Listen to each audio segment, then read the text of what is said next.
Alright, what's up guys, this is Alex here, and today I'm bringing you a quick tutorial which is just how to create a kind of abstract light background. It's got some light streaks, and I guess you can do whatever you want with it really. Provides a nice backdrop, and I was going to use this on my website, but I decided not to in the end because it was a bit flashy, but you can if you want.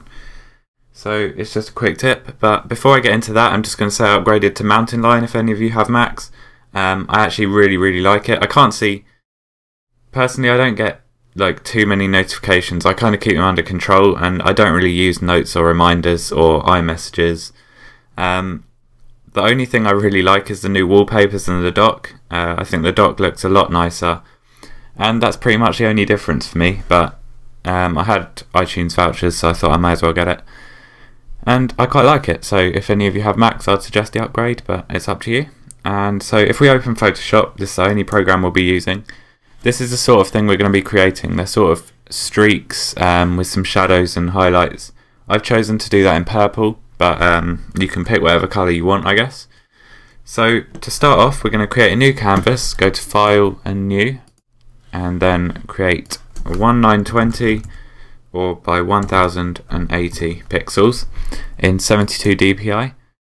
And you can pick any size for this, but this is just the size I'm going for. So there we have the canvas, and you want to double click the background layer and just click OK. And then we're going to go with dark colours. So you want to select black and white as your primary colours, and you want to change white to a dark, in my case I'm going to go for purple. So I'm going to go for a dark saturated purple, which is 261D2B, and then click OK, and then click Filter, Render, Clouds, and that should come up with some nice dark purple clouds, but they're too dark for me, so I'm going to make a brighter purple, and then just click Filter, Clouds, or Control F, and they're a bit lighter. That's more of a contrast. So what I want to do now is I want to go to Blur, Gaussian Blur, and then where you can see the breaks, you don't want it all to blend, so I'm going to go with about 43 pixels and click OK again. And then we have a sort of, it's more of a random gradient change rather than any sudden changes in the clouds, and that gives a nicer effect, I think, so we're going to leave it at that. Then we want to create a new layer by clicking on this little new layer icon, and you want to select an even lighter purple, so maybe around 50395D, and select a soft brush. I've gone for 148 pixels, but again this has to be relevant, or I can't think of the word, but it has to be proportional to the size of the canvas that you're using. So if you've got a 1920 canvas, then you can just use this as well. And what you want to do is just draw a line and hold down Shift as soon as you click and just drag the brush down. It should draw a straight line, just like that. And that looks about right. So now what we want to do is go to Filter, Blur, Motion Blur, and then we're going to set the angle to 90 and the distance, going to bring that down to about 197, about 200, and then click OK. So now that looks like more of a streak than just a normal soft brush. And then what we want to do, we want to double click on the layer, and we want to go to Gradient Overlay, select the blend mode to Color Burn, sorry, Color Dodge, Color Burn comes in later. You want to set the style to Reflected, the angle to 0, and you want to make sure reverse is checked, and then bring the scale down to whatever you feel, and then bring the opacity down to about 67, 70, and then you want to select Inner Shadow, bring the size up, bring the choke up a little bit, not too much, maybe that was a mistake. I'm going to leave the choke at 0, and bring the opacity down a bit.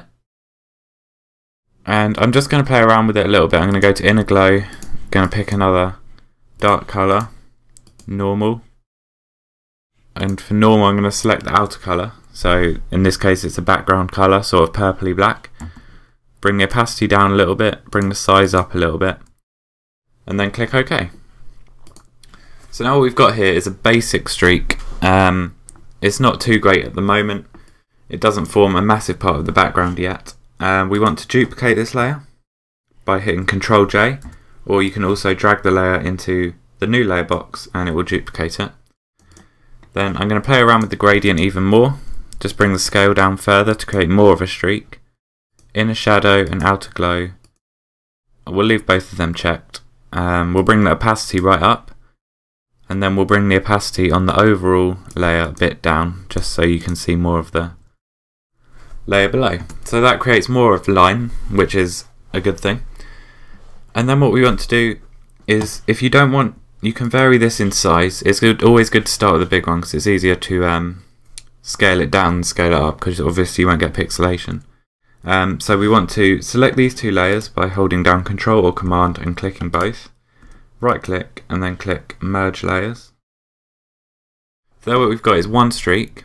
Now we want to go to Control T or Edit, Transform, and then Rotate. And then you want to see this little angle up here. You want to type in 45 degrees if you want it to be a sort of a ray of light like I've shown on the previous pictures here. So now what we want to do is just drag these up to the top. You can again duplicate them to make different sizes, and you want to hit Ctrl T and then just hold down Shift and scale them down or up, whatever you want, and place them in a random position. So I'm going to go for a couple of close ones and then just duplicate this one again and bring it over like that. So there we've got a few light streaks. And then if we want to, we can, actually it's a good idea to merge all of these. So hold down Control Command, click them all and then click Merge Layers. And then what we want to do is you want to select the Dodge and Burn tool, which is just over here. So if we've got the Dodge tool first, this will be the highlights. This will make the streaks lighter. So you really want to do that on one side, exposure 35, and then just brush down at the bottom. And then in contrast, we're going to use the Burn tool at the top of these to create a sort of darker feel. So then I use the paintbrush and I'm going to create a new layer. And then I'm just going to use a white, the same purple that we used to start with. I'm just going to use that on the side at the top of each of those streaks, and I'm going to bring the opacity down to 40%. And I'm going to set the blend mode to hard light and see what that looks like. Okay, so I'm going to bring it down to about 30 instead. And that creates a sort of shadow and glow effect. And one last change, a couple of last things. If you click on Create New Fill or Adjustment Layer, this little contrast symbol at the bottom, and then go to Gradient Map, I'm going to be using a gradient map from, I'm not sure which one. Alright, I'm going to go with this one here. So you want to create a gradient from 540B82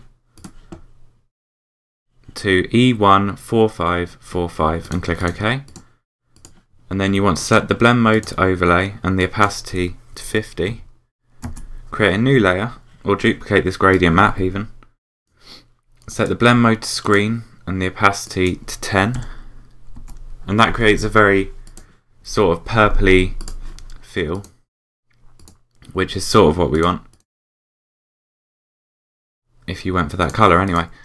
So that's pretty much done now. I'm going to do one last change. You create a new layer above the gradient maps, reset your colours to black and white, fill by holding Control and then pressing backspace. That'll fill it with white. Then go to Filter, Render, Clouds. Then go to Filter, Blur, Gaussian Blur. Click OK. And then just set the blend mode to overlay and lower the opacity to about 50%. And that will create a nice streaked line background, an abstract line background that you can use in pretty much anything. You can use this in a YouTube background or a website design, and I think it's a really nice effect. So if you like the video, or if you've got any other suggestions, leave a comment or a like, and that'd be great. So thanks for watching, and I'll see you guys later.